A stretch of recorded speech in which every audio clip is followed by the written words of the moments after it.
Hi there, this is Tiffany with CKC Patterns, and I'm going to show you today how to sew your cording when you want to sew it in the round so that we have a nice clean finish at the end instead of the overlapping with a lot of bulk. So I'm going to start where my seam is on my circle piece here.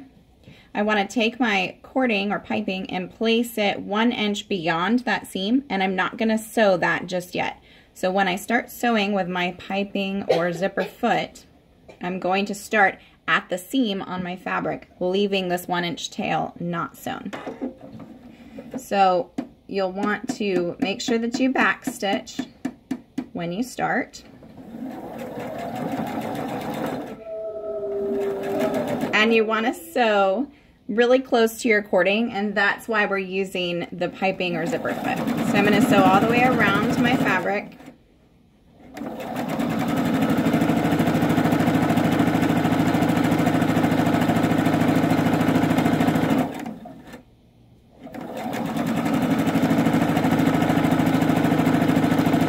Keeping everything lined up, and I'm not pinning anything, I'm just kind of freestyling it at this point.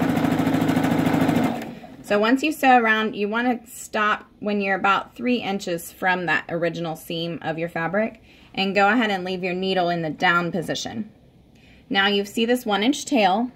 From that point, I want to measure 3 fingertip lengths.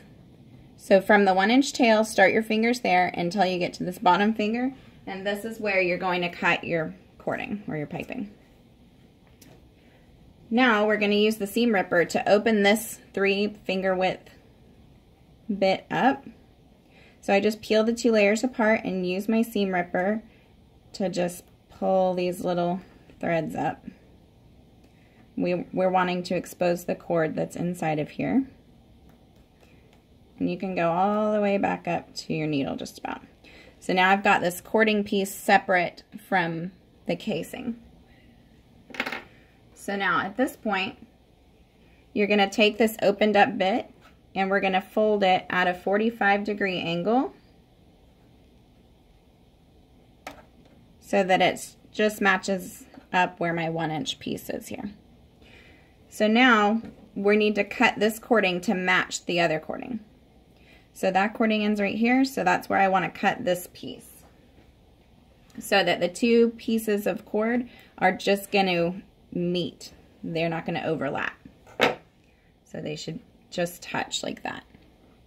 So I've got my piece folded over.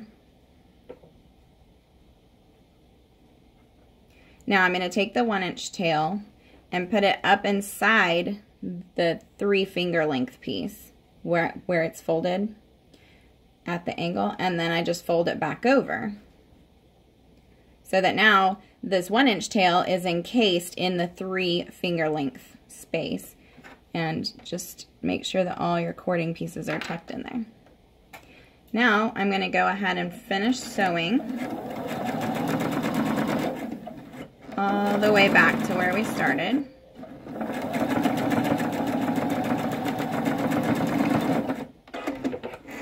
And I'm going to trim off all this extra tail sticking out here.